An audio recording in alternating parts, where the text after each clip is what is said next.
Cristo Jesús no hay otro nombre igual. Cristo no hay nadie más que pueda salvar. Digno de entregarte mi corazón, vivo por ti, vivo por ti. Santo como tú no hay nadie, Dios incomparable, abres tú mis ojos, Cristo. Quiero conocerte más y ser lleno de ti, y llevar tu amor al mundo. Cristo Jesús, Cristo Jesús, no hay otro nombre igual. Cristo no hay nadie más que pueda salvar. Digno de entregarte mi corazón, vivo por ti, vivo por ti, Dios. Santo como tú no hay nadie, Dios incomparable, abres tú mis ojos, Cristo. Quiero conocerte más y ser lleno de ti, y llevar tu amor al mundo.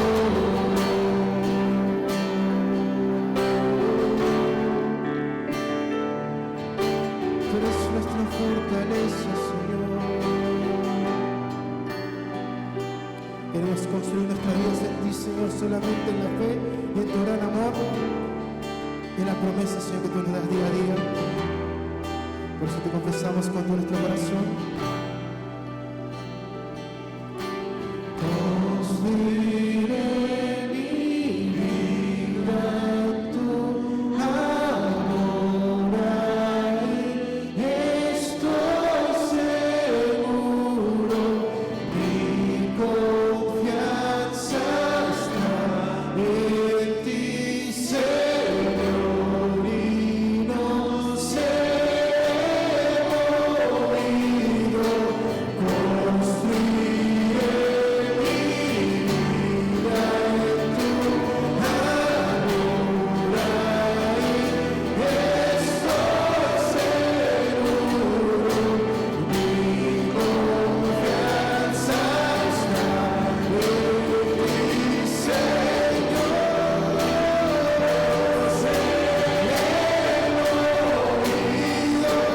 Santo como tú no hay nadie, Dios incomparable, abres tú mis ojos, Cristo.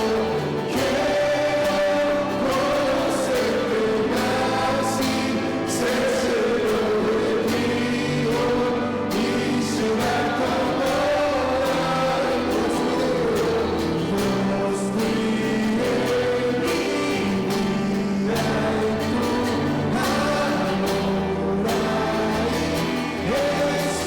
estoy seguro, mi confianza está en ti, Señor, y no seré movido. Construiré mi vida en tu amor, ahí estoy seguro, mi confianza está en ti, Señor, y no seré movido.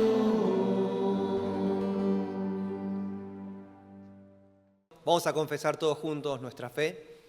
Creo en Dios, Padre Todopoderoso, Creador del cielo y la tierra. Creo en Jesucristo, su unigénito Hijo, nuestro Señor, que fue concebido por obra y gracia del Espíritu Santo. Nació de María Virgen, padeció de acuerdo a la voluntad de Dios Padre.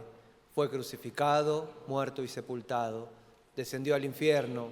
Al tercer día resucitó de entre los muertos. Subió a los cielos y está obrando a la derecha de Dios Padre Todopoderoso. Desde allí ha de venir a juzgar a los muertos y a los vivos. Creo en el Espíritu Santo, la Escritura infalible e inerrante como la única palabra de Dios.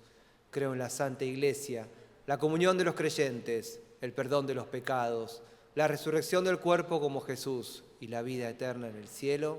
Amén.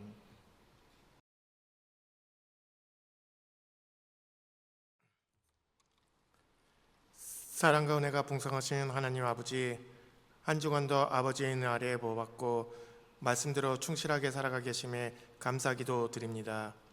지금 이 시간 저희들과 함께 하시어 오직 주님만을 위한 찬양과 말씀으로 번제드리게 하시고 예수 그리스도의 보혈의 피로 저희들의 죄를 사하신 같이 저희들의 생각과 행동을 오직 믿음으로 나타나게 하시옵소서.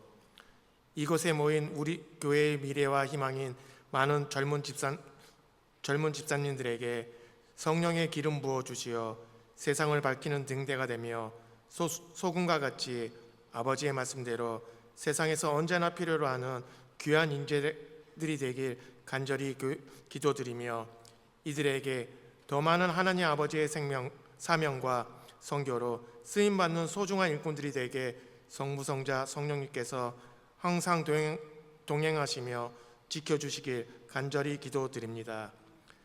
이번 주에 한국에서 돌아오시는 원로 목사님 네 분의 모든 일정 안전하게 지켜주시고 순종으로 모든 인생을 바치신 원로 목사님의 건강과 심령을 하나님의 은혜와 손길로 지켜주시며 동행하시는 사모님 동안 동일하게 지켜주시며 언제나 하나님의 사랑이 넘쳐나게 하시옵소서.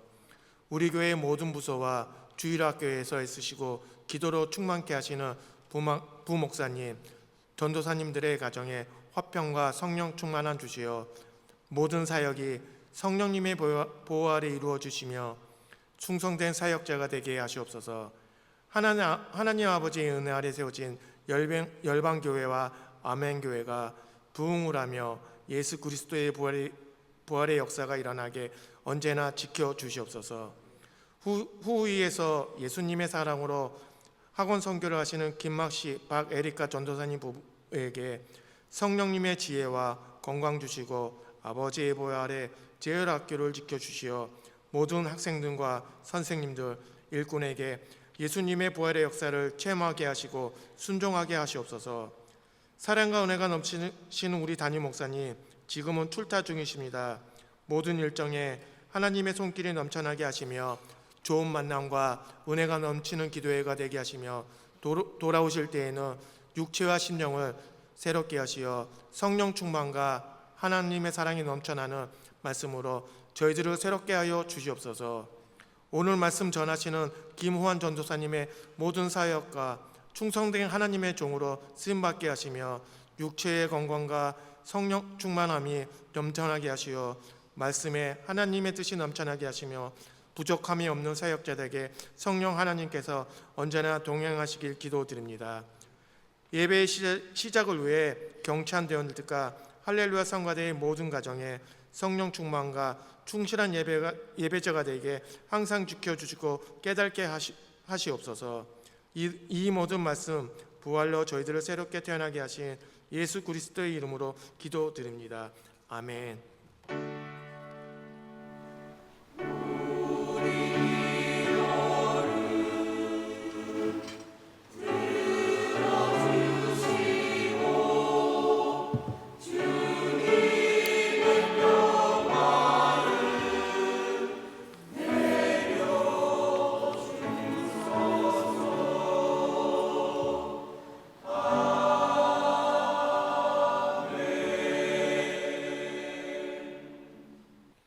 Vamos a ver la palabra de hoy, que se encuentra en Mateo, capítulo 27, versículos 45 al 46.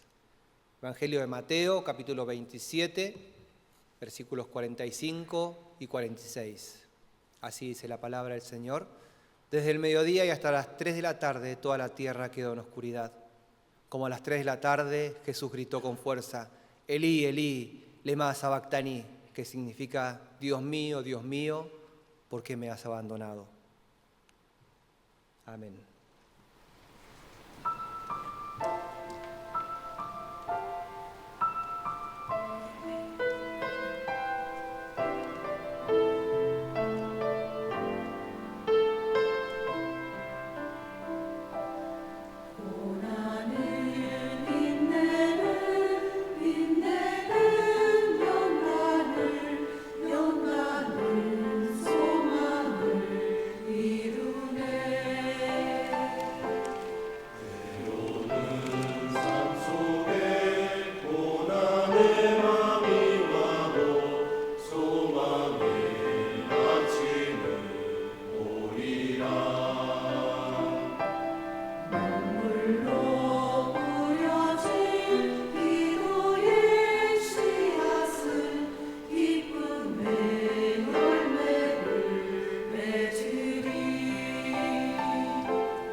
Amén.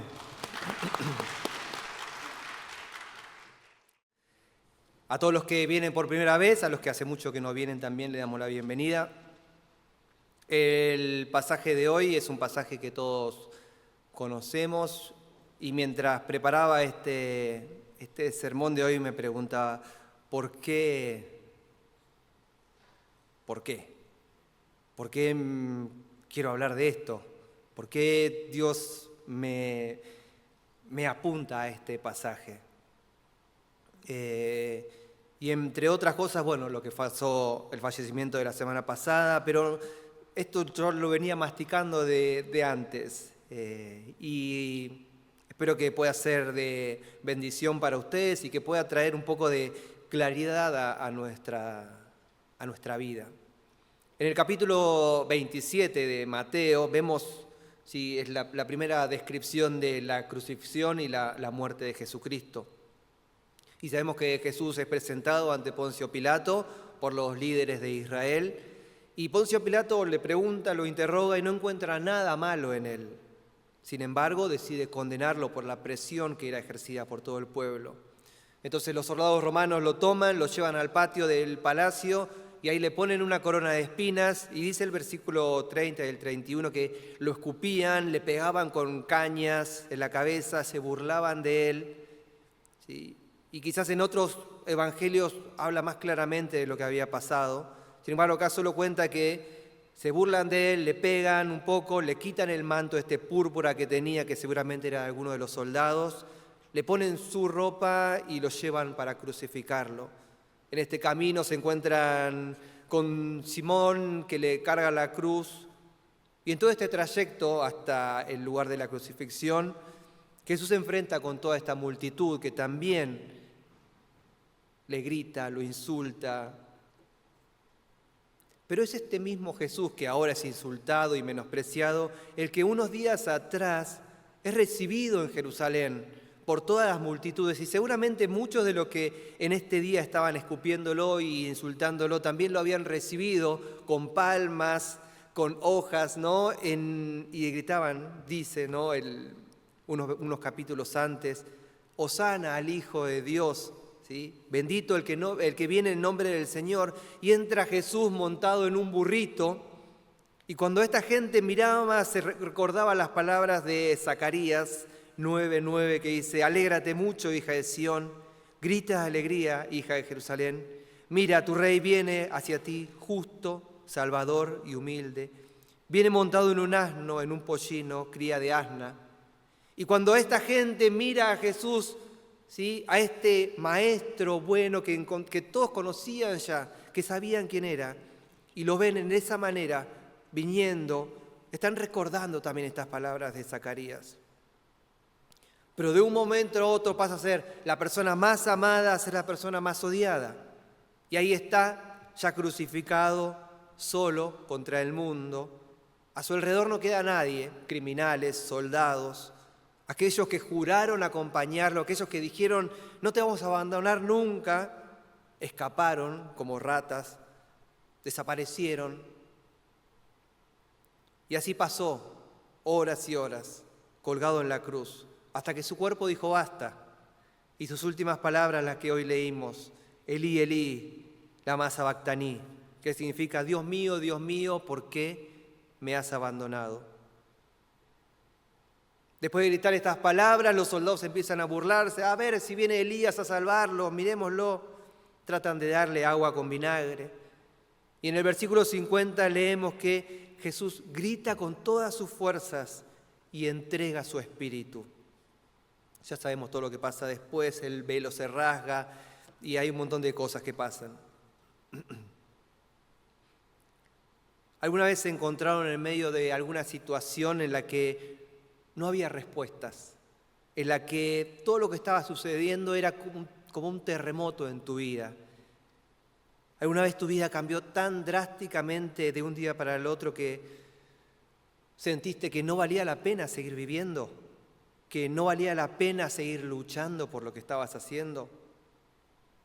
¿Alguna vez te sentiste tan solo en la vida que pensaste que hasta Dios mismo te había abandonado? ¿O incluso pudiste llegar a pensar que Dios no existía en tu vida? Nicholas Woltertoft es un teólogo y un filósofo estadounidense. Todavía vive, tiene como 95 años. Es profesor emérito de teología filosófica de la Universidad de Yale, dictó clases en muchas otras universidades, escribió un montón de libros.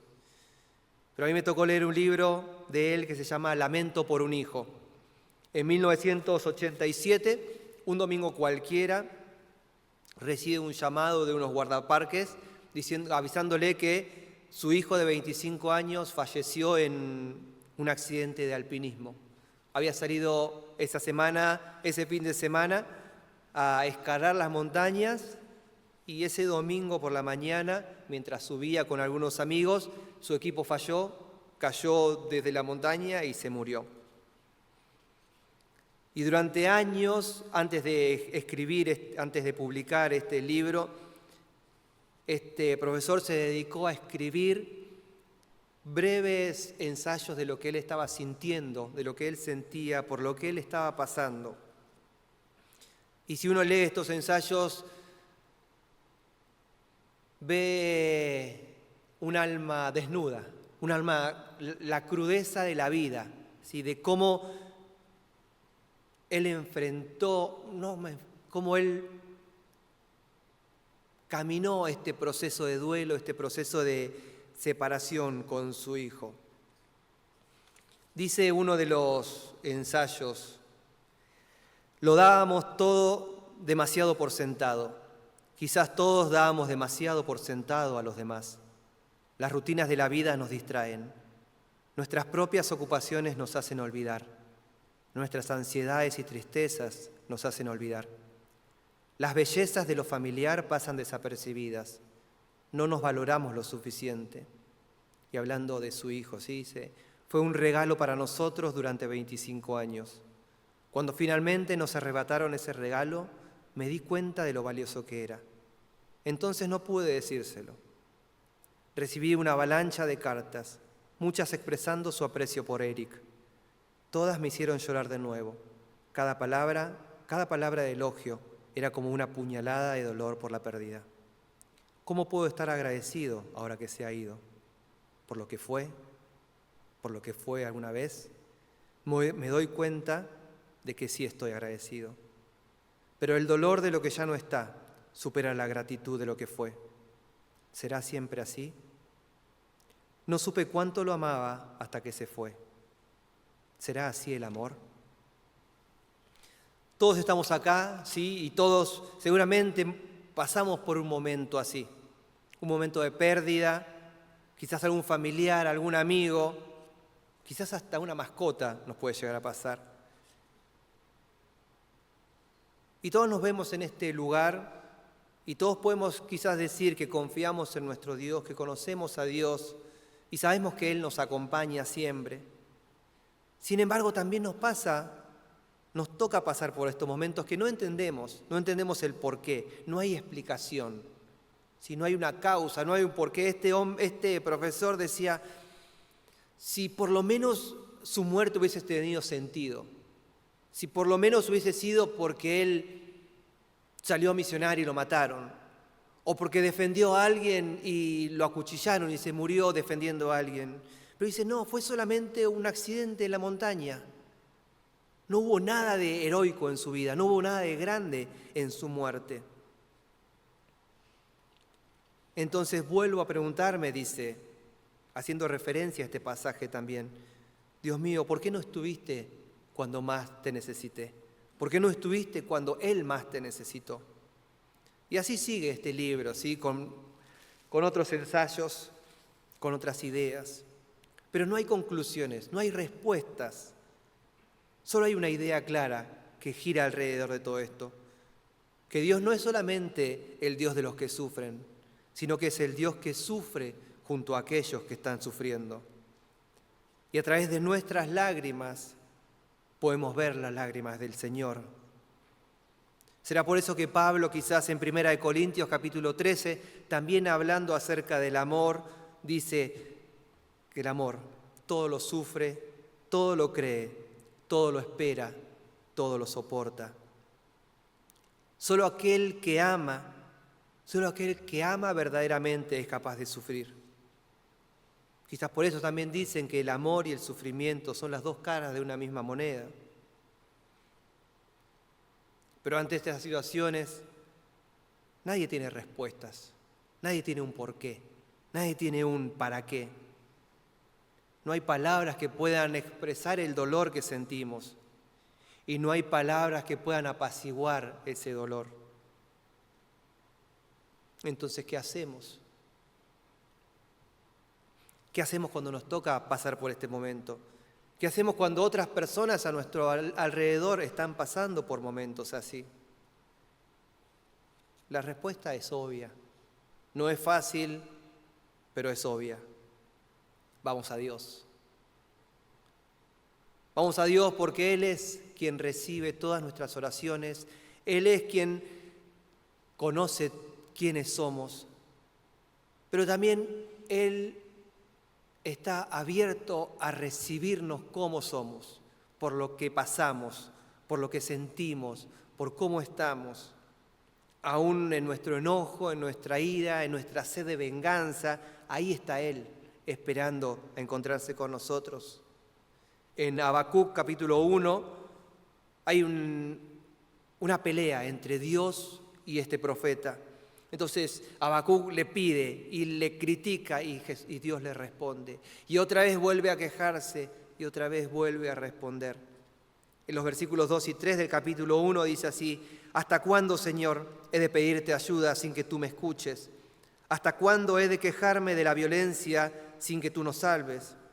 ¿Por qué me haces presenciar calamidades? ¿Por qué debo contemplar el sufrimiento? Veo ante mis ojos destrucción y violencia. Surgen riñas y abundan las contiendas. Y así sigue quejándose delante de Dios. Desde lo más profundo de su alma saca a la luz estos sentimientos que él tiene. Ve la injusticia en el mundo y se queja delante de Dios. Cuando leemos el libro de Job pasa exactamente lo mismo. Job está ahí, todos conocemos la historia, pierde todo, está en la ruina y los amigos vienen a decirle: vos seguro que hiciste algo mal, vos no te mereces nada, si te está pasando esto es porque Dios te está castigando. Y Job dice: yo no hice nada. Y esa queja se la da a Dios y le dice: Dios, ¿pero qué te hice yo? Si yo hice todo bien, si yo viví una buena vida, si yo sacrifiqué, si yo di cultos, yo hice todo por vos, ¿por qué me está pasando esto? Y se queja y se queja. Pero lo que tenemos que entender es que esta queja de Habacuc, esta queja de Job, esta queja nuestra, tiene que ir a Dios, no tiene que quedar en el aire. Porque es Dios quien recibe eso. Entonces esta respuesta, por más que parezca obvia, no lo es. Porque ante una misma situación compleja, por más difícil que sea, hay algunos que se aferran completamente al Señor. Hay algunos que entregan su vida y entienden que la única manera, que la única solución que hay es encontrarse con Dios y aferrarse a la cruz del Señor. Pero por el otro lado, ante esa misma situación, hay otros que abandonan completamente a Dios, porque dejan de creer que Dios existe. Todos sabemos que Dios no creó el pecado. El sufrimiento de este mundo no vino por culpa de Dios. Dios no hizo eso. Fuimos nosotros los que elegimos alejarnos de Dios, separarnos de Dios, darle la espalda. Y eso hizo que el pecado viniera a este mundo, eso hizo que la muerte venga a este mundo y, consecuencia, todo lo que sabemos. Entonces, hay grandes consecuencias, por así decirlo, ¿sí? Las políticas injustas de este mundo, la situación económica que trae avaricia y que trae miseria a este mundo. Pero también hay cosas pequeñas, como manejamos, ¿sí? Todos sabemos cómo manejamos, todos sabemos las cosas que publicamos en las redes sociales, todos sabemos los comentarios negativos que hacemos con otras personas. Y todos sabemos que hay multiplicidad de formas de producir sufrimiento en otros. Y creo que todos podemos vernos a nosotros mismos y saber cuáles son las cosas que hacemos que no tenemos que hacer. Entonces, ahora que de cierta manera podemos entender que este sufrimiento no es por culpa de Dios, no es que Dios hizo eso en mi vida. Lo próximo que tenemos que entender es que la existencia de este sufrimiento no es la evidencia de la falta de amor. No es que yo tengo sufrimiento porque no tengo amor, sino todo lo contrario. Y lo podemos ver en situaciones muy comunes en nuestra vida diaria. Y aún las más infantiles, por así decirlo. Cuando yo era chico había algo que me pasaba siempre, era que me lastimaba. Siempre había algo. Acá está mi mamá, mi hermana, mi hermano que no vino. Y si ellos van a contarles siempre que siempre me pasaba algo, siempre había sangre relacionada, algún golpe, alguna caída, alguna cortadura. Y puede ser que haya sido por mi culpa, ¿sí? Como esa vez que un vecino me tuvo que llevar en su camioneta al hospital porque me había rajado la rodilla jugando al fútbol tenis en la calle. O puede ser por culpa de otro, como cuando me caí del techo del galpón de mi casa y me clavé una chapa en el ojo y casi me quedo ciego, aunque también fue mi culpa eso. Hoy me enteré que Obed, el hijo de Max y John Saim, el fin de semana pasado estuvo acá, el lunes tuvo un accidente y se lastimó la cara, ¿sí? Y tuvieron que correr al hospital y estuvieron de acá para allá. En este hospital no lo pudieron atender, en el otro el cirujano se cortó. El cirujano tardó un montón, entonces se fueron a otro hospital y así estuvieron. Tuvieron que hacerle puntos en la cara. Ahora está bien, está contento, ahora está engripado, dice. Pero son cosas que pasan, ¿sí? Y entonces, como todos los varones, digo yo, quiero generalizar a los varones, que alguna vez le pegaron la cabeza con la gotita porque se la dieron contra la punta de la mesa, obviamente, o usando un cuchillo que no había que usar. En todos esos casos, todos sabemos cuánto duele, cuánto sufrimos por todas esas cosas. Pero a lo que quiero ir con estos cuentos de cómo nos lastimamos y traerles a la memoria eso, ¿se acuerdan cuando después de esa lastimadura, después de esas raspaduras, sacaban la botellita de mertiolate, esa que tenía el palito con la rejita y el palgañac, le decía yo? O sea, era lo peor que había. Eso sí que era sufrir. Pero ¿por qué nuestras mamás nos pasaban eso? ¿Por qué íbamos al hospital y el curar ese dolía y nos hacía sufrir? Y nos ponían anestesia y esa inyección dolía más que la propia herida. Ese sufrimiento, ese dolor, era para evitar algo todavía peor. Era para curar. Entonces la persona que me hacía sufrir poniéndome el mertiolate o cosiéndome o limpiándome la herida, era alguien que quería ayudarme en verdad. Era porque me quería, era porque cuidaba de mí. Cuando vamos al psicólogo y nos lleva a esos recuerdos del pasado que tanto nos duelen, que tanto nos angustian, ¿por qué? ¿Por qué hace eso? ¿Por qué? ¿Nos quiere ver sufrir? ¿Nos quiere ver llorar? Claramente no es así. Es porque a través de eso, es a través de la resolución de esos conflictos que tenemos en el pasado, podemos encontrar tranquilidad en nuestra vida, podemos encontrar algún tipo de restauración en nuestra vida. Aquellos que tenemos hijos sabemos que muchas veces tenemos que disciplinarlos, tenemos que, antes era castigarlos, ¿sí? Ahora no sé si tanto. Mis hijos son un poco más grandes, ya no hay ese tipo de disciplina. Ahora creo que ya no existe eso. Pero ¿por qué lo hacemos? ¿Por qué lo hacíamos? Porque antes nuestros papás venían con la percha o venían con el palo.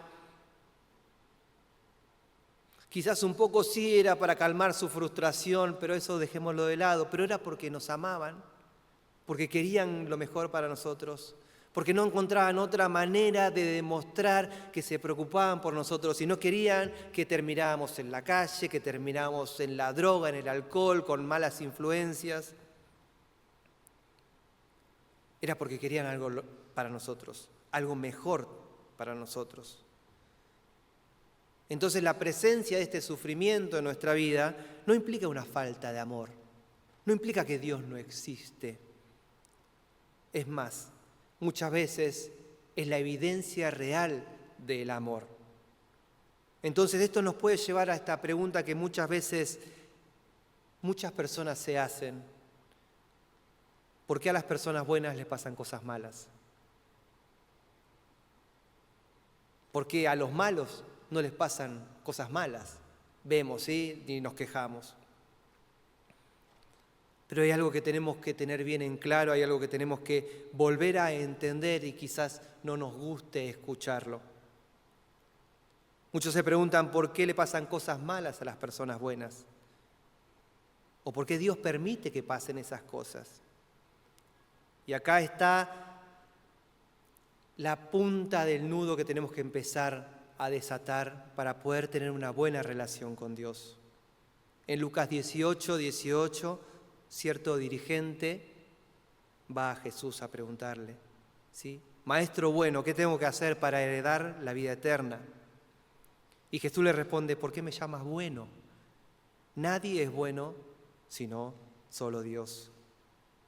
En Romanos 3 dice, así está escrito, no hay un solo justo, ni siquiera uno, no hay nadie que entienda, nadie que busque a Dios. Todos se han descarriado, a una se han corrompido. No hay nadie que haga lo bueno, no hay uno solo. Y en estos versículos tenemos la respuesta. No hay nadie bueno. Todos somos culpables, todos somos pecadores, todos fallamos delante de Dios. Entonces cuando nos preguntamos, ¿por qué a las personas buenas les pasan cosas malas? No es así. Porque nadie acá puede decir, yo soy bueno. Qué injusto que es Dios para que me pasen estas cosas a mí. Vivimos en este mundo, ¿sí?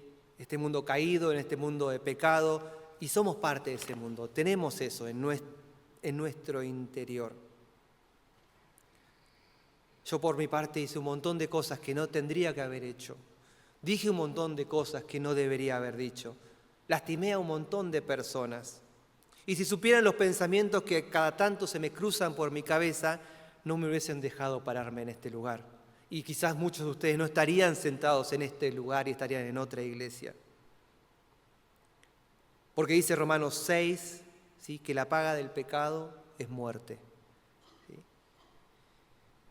Entonces, ¿quién puede decir, yo soy bueno?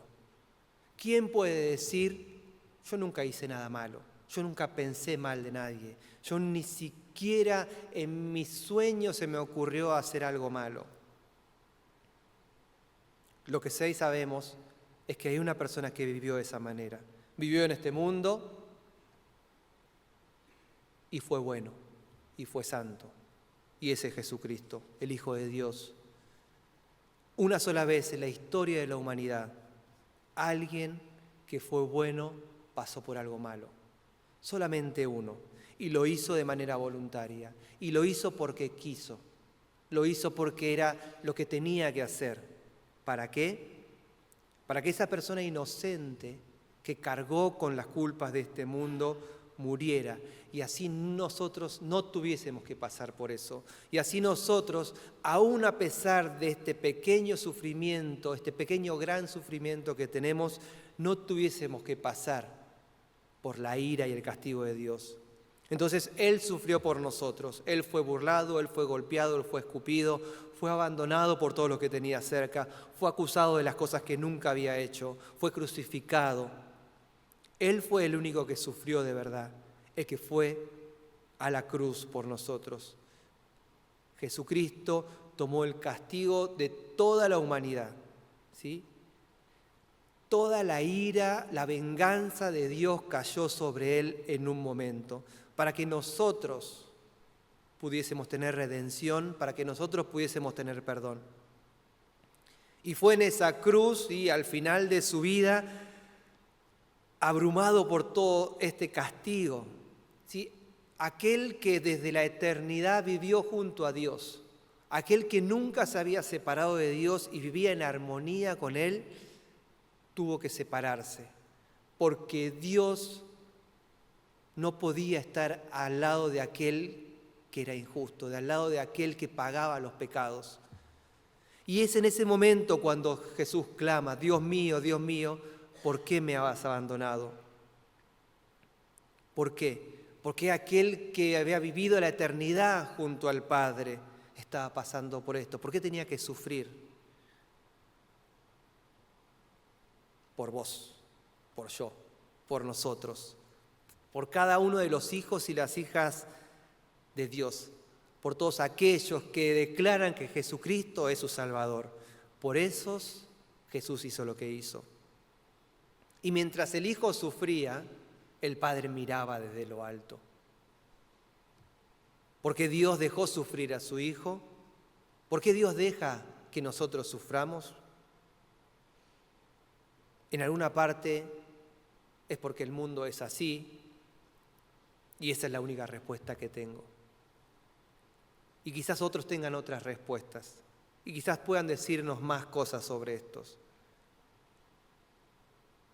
Lo que sí sé, y en esta verdad deposito toda mi confianza y toda mi fe, no es en que Dios no nos ama, sino todo lo contrario. Y no es porque el sufrimiento que pasamos no es culpa de Dios. Muchas veces es culpa nuestra, intencionalmente culpa nuestra, como consecuencia de nuestros actos, y muchas veces es consecuencia del pecado que hay en el mundo. Pero no por eso Dios deja de amarnos, no por eso Dios deja de interesarse por nosotros y deja de sufrir con nosotros. Y lo vemos en el versículo más famoso de todos, ¿no? En Juan 3:16, porque tanto amó Dios al mundo que dio a su Hijo unigénito para que todo el que cree en Él no se pierda, sino que tenga vida eterna.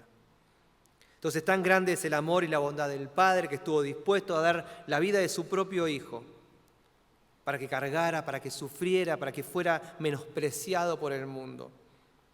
Y lo hizo tanto el Padre como el Hijo, ¿sí? Tanto Dios Padre como Dios Hijo hicieron lo que hicieron porque sabían que había algo mucho mejor por venir, porque sabían que aún a pesar de todo el sufrimiento que iban a pasar, algo mejor estaba por venir. Y esa es la esperanza que también todos nosotros tenemos, porque a veces hace falta sufrir para ganar, hace falta una derrota para volvernos victoriosos. Y Dios supo que aunque la muerte era poderosa, Jesucristo era mucho más. Jesucristo tenía mucho más y iba a mostrar mucho más. Y este es nuestro Dios, ¿sí? El Dios que dispone de todas las cosas, sean buenas o sean malas, para el bien de quienes lo aman. Y Dios sabe que esta tormenta va a pasar, como decía la alabanza de hoy, ¿no? Que va a salir el sol. Dios lo sabe. Muchas veces lo sabemos nosotros también, pero muchas veces lo olvidamos. Pero en esos momentos en que lo olvidamos, en esos momentos en los que no encontramos y no vemos ahí adelante las luces del alba, cuando todo está tan oscuro, tenemos que recordar que Jesucristo nos dijo que aún en estos momentos, ¿sí?, nosotros íbamos a pasar por sufrimiento.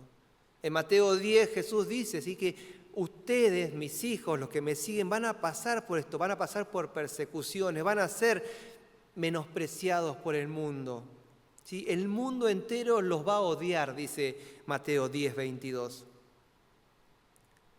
La Biblia no nos dice que vamos a tener una vida feliz.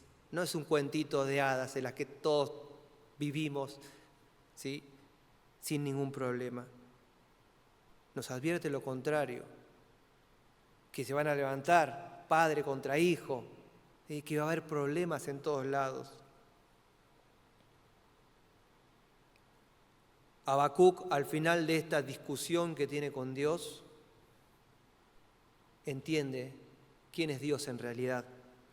Y en el capítulo 3, los versículos 17 y 18 dice: aunque la higuera no dé renuevos, ni haya frutos en las vides, aunque falle la cosecha del olivo y los campos no produzcan alimentos, aunque en el aprisco no haya ovejas, ni ganado alguno en los establos, aún así yo me regocijaré en el Señor, me alegraré en Dios, mi libertador, el Dios de mi salvación.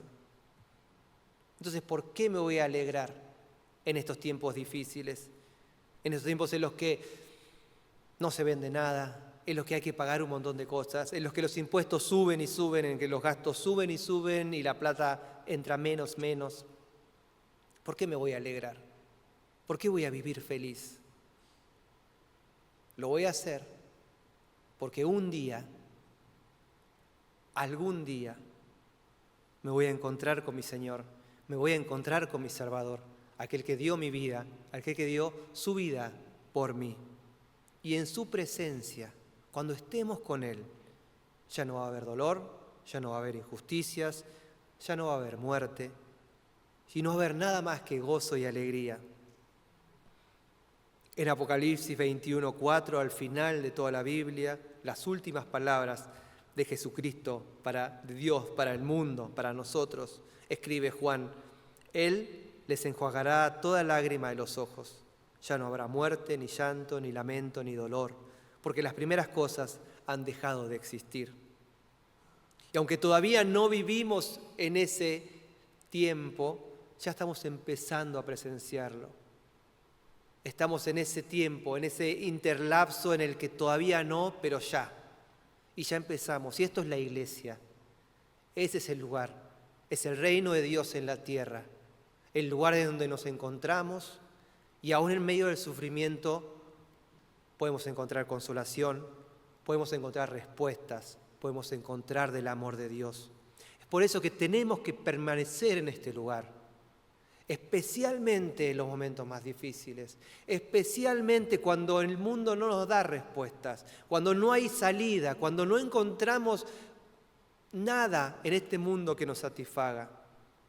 Y aun cuando hay satisfacciones momentáneas y efímeras, tenemos que recordar que eso no es suficiente.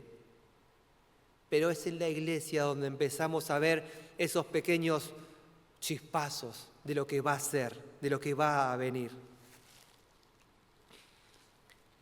Cuando Jesús dice estas últimas palabras, no es porque Dios lo había abandonado. Jesús está haciendo referencia al Salmo 22. Cientos de años antes, David había escrito este salmo. Y en el versículo 1 dice: Dios mío, ¿por qué me has abandonado?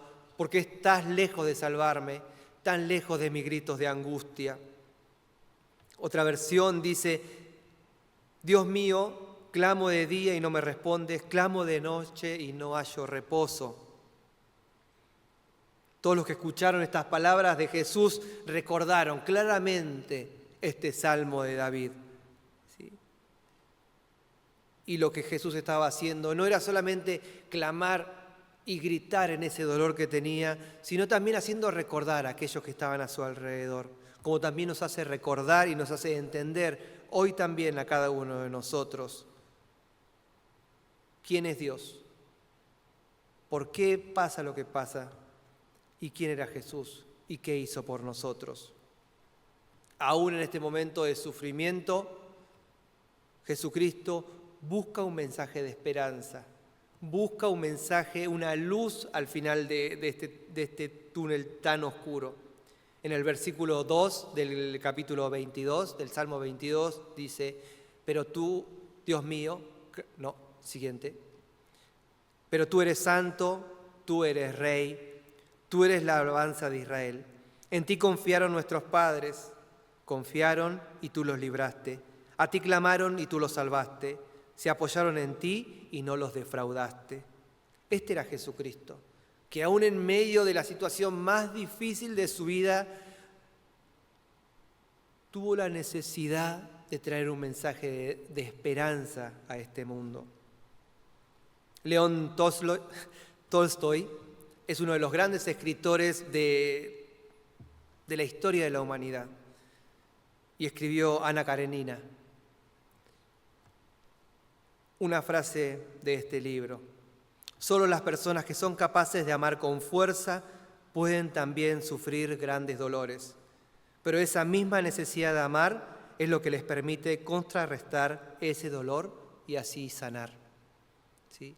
Solo las personas que son capaces de amar con fuerza también pueden sufrir de la misma manera. Entonces, cuando caminás junto al Señor, cuando continuamente te alimentás de la palabra de Dios, cuando empezás a confiar de su presencia, cuando empezás a entender cómo Dios obra en tu vida, tu corazón empieza a romperse, tu coraza empieza a romperse. Y ahora sí, de alguna manera que no entendés, en medio de la tormenta, en medio de la oscuridad, en medio del sufrimiento, la gracia y el amor de Dios empiezan a trabajar y te empiezan a cubrir y te empiezan a mostrar que hay una vida mucho mejor. Esa es la paz, ese es el shalom de Dios, el que nos da en tiempos de guerra, en tiempos de dificultad. El Salmo de David relata esta situación imposible en la que él está. En el versículo 15 él dice: me has hundido en el polvo de la muerte. Y sin embargo él continúa y dice que su confianza está en su Salvador.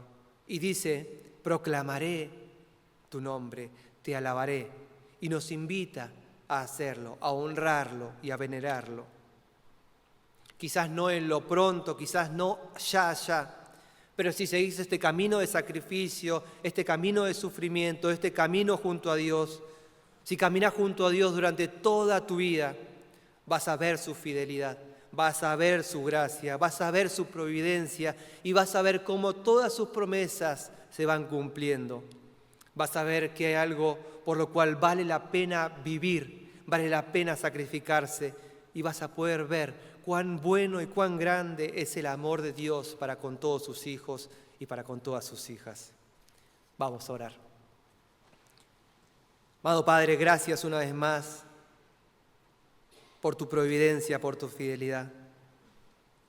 Puede que esté hoy con el agua hasta el cuello, puede que no vea ninguna escapatoria del lugar en el que estoy, puede que mis fuerzas se estén acabando, como si todo el mundo estuviera en mi contra.